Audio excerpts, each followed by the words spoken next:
കൊല്ലവർഷം 1200 ചിങ്ങമാസം 1 തീയതി മുതൽ കർക്കിടകം 31 വരെയുള്ള മലയാള പുതുവർഷ നക്ഷത്രഫലമാണ് ഞാനിവിടെ പറയുന്നത്. രേവതി നക്ഷത്രം. അപ്പോൾ രേവതി നക്ഷത്രം മീനക്കൂറിലാണല്ലോ. അപ്പോൾ കുംഭക്കൂറിലാണ് ശനി നിൽക്കുന്നത്. അപ്പോൾ ശനിയുടെ 2ാമത്തെ കൂറിലാണ് ഇല്ലേ. അപ്പോൾ 2ാമത്തേൽ വരുമ്പോൾ എന്താണ്? 7.5 ശനിയാണ്. രേവതി നക്ഷത്രക്കാർക്ക് 7.5 ശനിയാണ്.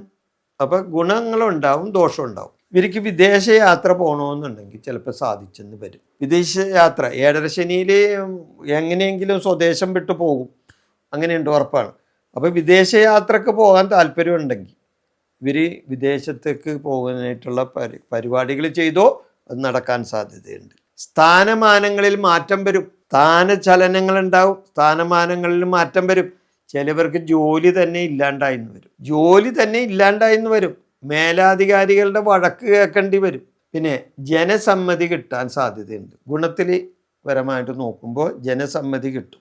രേവതി നക്ഷത്രക്കാർക്ക് അവരുടെ ജാതകത്തിൽ ശനി നല്ല സ്ഥാനത്താണെങ്കിൽ ശനിനെ കൊണ്ട് ഗുണമുണ്ടാവും.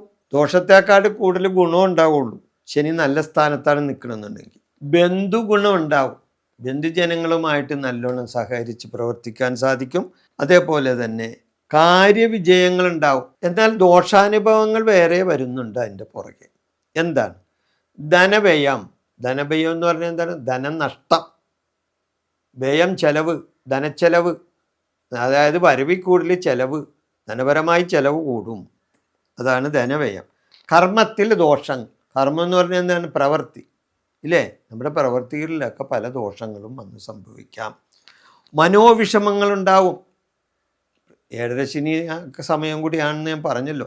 അപ്പം മനോവിഷമങ്ങൾ ഉറപ്പാണ്. മനോവിഷമങ്ങൾ ഉണ്ടാകും. കുടുംബത്തിൽ പ്രശ്നങ്ങളുണ്ടാവും. കുടുംബത്തിൽ സ്വാഭാവികമായി പ്രശ്നം ഉണ്ടാവും. ഈ 7.5 ശനി പിടിച്ചവൻ എപ്പോഴും ദേഷ്യ സ്വഭാവം കാണിക്കും. അപ്പോൾ ചോദിക്കും, 7.5 ശനി പിടിച്ചവന് മാത്രമേ ദേഷ്യമുള്ള, മറ്റുള്ളവർക്ക് ദേഷ്യമില്ല എന്ന് ചോദിക്കും. എല്ലാവർക്കും ദേഷ്യമുണ്ട്. എന്നാൽ ഇങ്ങനെയുള്ള ചില അവസ്ഥ വരുമ്പോൾ ചില നക്ഷത്രക്കാർ, അതായത് 7.5 ശനി, കണ്ടക ശനി, ജന്മശനി, അഷ്ടമ ശനി, ഇങ്ങനെയുള്ള ആൾക്കാർക്കൊക്കെ ദേഷ്യം ഇമ്മിണി കൂടുതലാണ്. ദേഷ്യത്തിൽ കൂടും. അപ്പോൾ കുടുംബത്തിൽ പ്രശ്നങ്ങളുണ്ടാവും ഇല്ലേ. അലസത, മടി, ഇതെല്ലാം ഉണ്ടാവും. തർക്കങ്ങൾ ഉണ്ടാവും, അടിപിടി ഉണ്ടാവും, വാക്ക് തർക്കങ്ങൾ ഉണ്ടാവും, അടിപിടി ഉണ്ടാവും. പോലീസ് സ്റ്റേഷൻ കയറേണ്ടി വരും, അല്ലെങ്കിൽ കോടതി കയറേണ്ടി വരും. ഇതെല്ലാം 7.5 ശനിയിൽ വന്ന് സംഭവിക്കാം.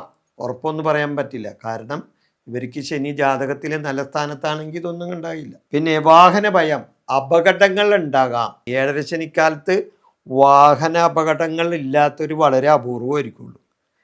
എവിടെയെങ്കിലും എന്തെങ്കിലും തട്ടലും മുട്ടലും ഉണ്ടാവും വാഹനം ഓടിക്കുന്നവർക്ക്.